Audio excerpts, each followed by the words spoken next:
To understand what the Subsidiary Alliance did to Muslim India, you must understand two things simultaneously: what it destroyed in the lives of individual people and what it annihilated in the architecture of an entire civilization. The damage was total. It operated at every scale, from the soul of a single soldier to the foundations of a 1,000-year legal tradition. At the level of the individual, the system's most immediate human cost fell on the military class, the ashraf soldiers and mansabdars whose entire sense of self was built around martial service. In Urdu, there is a word for it: Mardangi, a concept of masculine honor, dignity, and purpose rooted in the ability to serve, to protect, to bear arms in a just cause.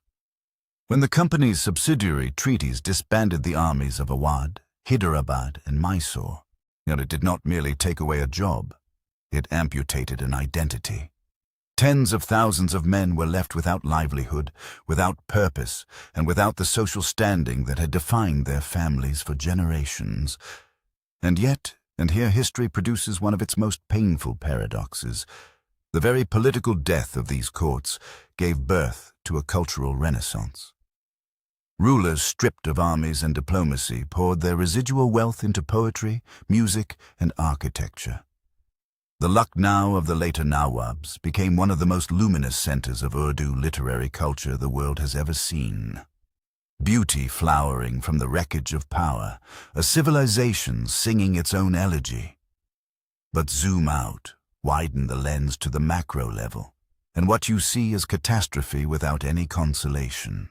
But the fiscal drain of the subsidiary system did not merely empty royal treasuries, it systematically annihilated the Waqf endowments, the Islamic charitable trust funds that had for centuries bankrolled the mosques, the madrasas, the shrines, and the scholars of Muslim India. Without state revenue, rulers could no longer maintain these endowments. The great madrasas saw their stipends reduced and then cut entirely. The scholars dispersed. The students went home. The Qadi courts, the living institution of Islamic jurisprudence, through which the Sharia had been administered across the Mughal successor states, collapsed for lack of funding and legal authority.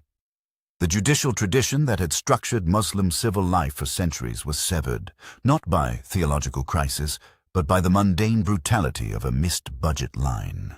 Was India's greatest Islamic scholar of the era, Shah Abdul Aziz Dehlawi, surveyed what remained and issued a fatwa in approximately 1803 that shook Muslim intellectual life to its foundations.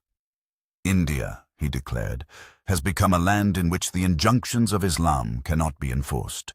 The powers of the Muslim are now in the hands of the infidels.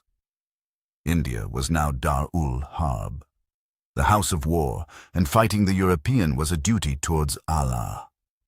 It was not a declaration of war. It was a death certificate for a world the company had quietly, systematically, and deliberately destroyed.